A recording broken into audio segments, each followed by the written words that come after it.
کہ بادشاہ روم کی ایک بیٹی افشین ہے جو کہ کوکاف کے جن اٹھا کر لے گئی ہیں، مجھے اس کو ان کی قید سے چھڑانا ہے۔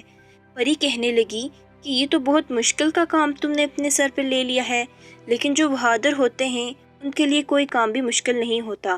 پری نے اس کو ایک آم دیا اور کہنے لگی، اس جانب جنگل میں آخر تک چلتے جاؤ، جو اس جنگل کا آخری درخت ہوگا اس کے پاس جا کر آم کو چیر دینا۔ وہاں ننھے بونے رہتے ہیں، وہ آم کے بہت شوقین ہیں، وہ تم سے آم مانگنے آئیں گے، مگر تم انہیں آم ہرگز نہ دینا اور کہنا کہ جب تک بادشاہ بونا مجھ سے بات نہیں کرے گا تب تک میں تم لوگوں کو آم نہیں دوں گا، اور بادشاہ بونے کو کہنا کہ میرے ساتھ کوکاف شہر تک چلو، مجھے امید ہے کہ بونو کا سردار تمہارے ساتھ چلے گا اور آگے تمہیں کیا کرنا ہے وہ تمہیں بتا دے گا، اور یہ میرا ایک پر رکھ لو، جیسے ہی تم مصیبت میں پھنسو تو اس کو اپنے بالوں میں رکھ لینا، میں تمہاری مدد کے لیے آ جاؤں گی۔ اچھا اب خدا حافظ۔ پری غائب ہو گئی۔ تاجر عثمان نے سفر شروع کیا اور جیسے اس درخت پر پہنچا جو کہ جنگل کا آخری درخت تھا، آم کو چیر دیا۔ بونے اکٹھے ہو کر کہنے لگے، اے آدم زاد، واہ کیا بات ہے، تم یہ آم کہاں سے لے آئے ہو؟ ہمیں بھی کھانے کے لیے دو۔ اس نے غصے سے کہا، نہیں نہیں، چلو بھاگو یہاں سے، میں تمہیں کوئی آم نہیں دوں گا کھانے کے لیے۔ ہاں اگر تم میری ایک شرط مان لو تو پھر میں تمہیں یہ آم دے دوں گا۔ بادشاہ پیچھے سے نکلا اور کہنے لگا، کیا شرط ہے تمہاری؟ عثمان کہنے لگا، اگر تم بادشاہ ہو تو تمہیں میرے ساتھ کوکاف تک جانا ہوگا۔ بادشاہ کہنے لگا، مجھے کوکاف کے راستے کا علم نہیں ہے، لیکن ہاں یہاں سے تھوڑی دور ایک چڑیل رہتی ہے، اس کو ساری جگہ کا پتہ ہوتا ہے، لیکن وہ تم سے 3 سوال کرے گی، پھر شاید تمہیں چھوڑ دے۔ اگر تمہیں ان سوالوں کے جواب نہ آئے تو تمہارا خون پی جائے گی، لیکن ان سوالوں کا جواب صرف مجھے آتا ہے۔ عثمان کہنے لگا، پھر تو تمہیں میرے ساتھ ہی جانا ہوگا۔ بونا بادشاہ مان گیا۔ عثمان نے وہ آم بونو کو دے دیا اور سفر شروع کر دیا۔ اب چلتے چلتے جیسے ہی وہ چڑیل کے ٹھکانے پر پہنچے تو ایک خوفناک کہکہے کی آواز آئی۔ تاجر عثمان کافی گھبرا گیا۔ اچانک سے چڑیل سامنے آ گئی، اور گھبراتا بھی کیوں نہ، اس چڑیل کی شکل جو اتنی بری تھی۔ چڑیل کہنے لگی، آج تو کافی موٹا اور تازہ شکار میرے پاس آیا ہے، تمہارا تو میں اچھی طرح سے خون نکال کر پی لوں گی۔ چڑیل کی گود میں ایک مینڈک بیٹھا ہوا تھا اور چڑیل اس کو چوہے کھلا رہی تھی۔ تاجر عثمان نے ہمت جمع کر کے چڑیل سے بات چیت شروع کی اور کہنے لگا، تم نے تو اعلان کر رکھا ہے، جو بھی تمہارے 3 سوالوں کے جواب دے دے گا تم اسے چھوڑ دو گی اور اس کی مدد بھی کرو گی۔ چڑیل بہت ہی خوشی سے ہنسنے لگی اور کہنے لگی، آج تک کوئی بھی انسان میرے 3 سوالوں کے جواب نہیں دے سکا تو تم کیا دو گے؟ اس نے کہا، میں دے دوں گا، تم سوال پوچھو۔ اس نے پہلا سوال پوچھا کہ 10 من وزنی پتھر کو ہواؤں میں کیسے اڑایا جا سکتا ہے؟ اب تاجر عثمان نے کان کو ہلاتے ہوئے بونے کی طرف اشارہ کیا جو کہ اس کے بالوں میں چھپا ہوا تھا۔ بونے کی لمبائی تقریباً 1 انگلی سے بھی چھوٹی تھی جو کہ اس کے بالوں میں چھپ گیا تھا۔ اب اس نے دھیمی سی آواز سے جواب دیا، پتھر کے ٹکڑے کر کے اس کو چھوٹا کر کے، یعنی کہ اس کا پاؤڈر بنا کر ہواؤں میں پھونک سے اڑایا جا سکتا ہے۔ عثمان نے یہی جواب دہرایا۔ اب وہ چڑیل دوبارہ بولی، دوسرے سوال کا جواب تو دے کر دکھو، پھر مانوں گی میں تمہیں۔ وہ کون سی دولت ہے جو کوئی چرا نہیں سکتا؟ عثمان نے پھر کان کو ہلایا اور بونے نے جواب دیا کہ جناب، وہ علم ہے جسے کوئی شخص نہیں چرا سکتا۔ تاجر عثمان نے جواب دوبارہ دہرا دیا۔ چڑیل اب گھبرانے لگی۔ ایسا پہلی بار ہوا تھا کوئی انسان اس کے جال سے بچ کر جانے لگا تھا۔ اب اس نے تیسرا سوال کیا کہ وہ کیا جرم ہے؟ اگر کوئی اس کو کرتے ہوئے پکڑا جائے تو اس کو سزا ملتی ہے، اگر نہ پکڑا جائے تو نہیں ملتی۔ تو بونے نے کہا، جناب، ہر جرم جب کوئی بھی انسان جرم کرتے ہوئے پکڑا جائے تو سزا ملتی ہے، اگر پکڑا نہ جائے تو سزا نہیں ملتی۔ چڑیل اب رونے لگی اور کہنے لگی، تم پہلے شخص ہو جو یہاں سے بچ کر جا رہے ہو۔ اس نے کہا، چڑیل، میری تھوڑی سی مدد ہی کر دو، مجھے کوکاف کا راستہ بتا دو، اور سارا قصہ یہاں بیان کیا۔ اس نے کہا، یہ لو، یہ گیند تم کو وہاں تک لے جائے گی، لیکن ایک بات یاد رکھنا کہ یہ گیند جہاں جا کر رکے گی وہاں ایک خون کا دریا ہوگا، تم اس کو تیر کر پار کرنے کی غلطی نہ کرنا۔ ادھر ایک تمہیں چڑیل ملے گی جس کو تم اگر مارنے میں کامیاب ہوگے تو اس دریا پر ایک پل خود بخود ہی بن جائے گا، جیسے ہی تم پل پار کرو گے تو آگے کوکاف ہوگا۔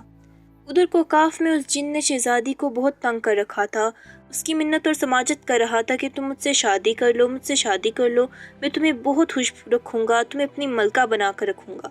لیکن شہزادی مان نہیں رہی تھی۔ وہ اس کو خوش کرنے کی پوری کوشش کر رہا تھا، لیکن شہزادی اپنی ضد پر اڑی ہوئی تھی۔ اب جب اس کو کافی دیر تک سمجھاتا رہا تو غصے میں آ کر کہنے لگا، تمہارے پاس 3 دن ہیں، اگر تم مجھ سے شادی کرنے کے لیے نہ مانی تو میں تم کو جان سے مار دوں گا۔ شہزادی نے سن رکھا تھا کہ جو لوگ اپنے والدین کی خدمت کرتے ہیں اور فرما بردار ہوتے ہیں، اللہ ان کی مدد ضرور کرتا ہے۔ شہزادی کو اس بات پر بہت ہی زیادہ یقین تھا۔ اب ادھر عثمان اور بونا اس گیند کے ساتھ ساتھ چلتے جا رہے تھے۔ جیسے ہی وہ اس ہون کے دریا کے پاس پہنچے تو چڑیل کو پتہ چل گیا۔ وہ آدم بو کے نعرے لگاتے ہوئے باہر نکلی۔ عثمان اور بونا ایک درخت کے پیچھے چھپ گئے۔ چڑیل نے زوردار آ کر درخت کو ہاتھ لگایا اور درخت اڑ گیا۔ عثمان نے تلوار نکالی اور کہنے لگا کہ اے چڑیل، تیرے مرنے کا وقت آ چکا ہے، اب تو میرے ہاتھ سے نہیں بچ سکتی۔ چڑیل بہت زور سے ہنسی۔ اس کے ہنسنے کی وجہ سے درختوں پر پرندے بیٹھے ہوئے تھے، اس ڈرانی آواز کو سن کر اڑ گئے۔ عثمان نے تیر نکالا جو کہ زہریلا تھا۔ اس نے آتے ہوئے تیر کے اوپر زہر لگا دیا تھا۔ اس نے تیر کو کمان میں رکھا، اللہ کا نام لے کر چڑیل کی طرف پھینک دیا۔ وہ تیر سیدھا جا کر چڑیل کے سینے میں لگا اور اس نے اس قدر زور سے چیخ ماری کہ اگر کوئی انسان سن لیتا تو اس آواز سے ہی اس کا کلیجہ پھٹ جاتا۔ عثمان نے اپنے کانوں پر زور سے ہاتھ رکھ لیا، بونے نے بھی اپنے کانوں پر زور سے ہاتھ رکھ لیا۔ برے کام کا برا انجام۔ یہ چڑیل پتہ نہیں جانے کتنے لوگوں کو کھا چکی تھی، ان کی خون پی چکی تھی۔ اب اس کی اپنی باری تھی مرنے کی۔ اب عثمان نے اللہ کا شکریہ ادا کیا۔ دریا پر پل بن چکا تھا۔ جیسے ہی انہوں نے پل کو پار کیا تو کوکاف میں داخل ہو گئے۔ اب عثمان کو آوازیں آنے لگیں، اے آدمزاد، چلا جا یہاں سے، بھاگ جا۔ پہلے تو عثمان ڈرا، لیکن پھر اللہ کا نام لیا، حوصلہ پیدا کیا دل میں اور چل دیا۔ ابھی تھوڑا سا چلے ہی تھے کہ ایک بہت ہی بڑا پرندہ اس کے سامنے آ گیا، جو کہ کوکاف کا خونی پرندہ تھا۔ اس کا نام اڑن ہاتھی تھا۔ وہ جلدی جلدی آیا اور عثمان کو نگل کر چلا گیا۔ اب عثمان اس کے معدے کے اندر موجود تھا۔ اس کے معدے کے اندر اتنا اندھیرا تھا کہ وہ دونوں ڈرنے لگے۔ بونا کہنے لگا، باپ رے باپ، اس طرح کا پرندہ میرے باپ نے کیا، میرے دادا نے کیا، میرے پردادا نے بھی نہیں دیکھا ہوگا۔ اب وہ سوچنے لگے کہ کیا کیا جائے۔ عثمان نے اپنی تلوار نکالی اور اس کے پیٹ میں مارنے لگا۔ اڑن ہاتھی کو بہت درد ہوئی اور اس نے عثمان کو باہر نکل دیا۔ عثمان نے بہت کوشش کی کہ اڑن ہاتھی کو کسی طریقے سے مار ڈالے، لیکن اڑن ہاتھی تو مرنے کا نام ہی نہیں لے رہا تھا۔ اب عثمان کو پری کا پر یاد آیا۔ اس نے پر اپنے بالوں میں ڈالا، پری حاضر ہوگی۔ اس نے کہا، کیا مدد کروں؟ اس نے کہا، اس اڑن ہاتھی سے میری جان چھڑاؤ۔ اس نے اڑن ہاتھی کو ایک پنجرے میں بند کر ڈالا اور کہنے لگی، لو، اب اس کا کوئی بھی حل کرو، مجھے کوئی نہیں، میں چلتی ہوں۔ عثمان نے کہا، تمہارا بہت بہت شکریہ۔ اس نے کہا، میرا شکریہ کیوں ادا کر رہے ہو؟ تم نے میری جان بچائی، میں نے تمہاری جان بچائی، حساب برابر۔ اب اس کو مارنے لگا تو وہ پرندہ کہنے لگا کہ مجھے مت مارو، تم جو بھی کہو گے میں وہ کام کروں گا۔ اس نے کہا، ٹھیک ہے، تم شہزادی کو چھڑانے میں میری مدد کرو گے۔ کہنے لگا، ٹھیک ہے، میں آپ کی بات مانوں گا، لیکن میری جان بخش دو، مجھے کچھ مت کہو۔ عثمان نے کہا، ٹھیک ہے۔ اب اس پرندے نے کہا کہ میں جا رہا ہوں، جب بھی تمہیں میری مدد کی ضرورت ہوگی، مغرب کی طرف اونچی آواز سے میرا نام لینا، میں آ جاؤں گا، اور میرے ساتھ میرے ساتھی بھی ہوں گے، میں اپنے ساتھیوں کا سردار ہوں۔ عثمان نے کہا، ٹھیک ہے۔ اب 2 دن تک سفر کرتے بونا اور عثمان مل کر ایک محل کے پاس پہنچے۔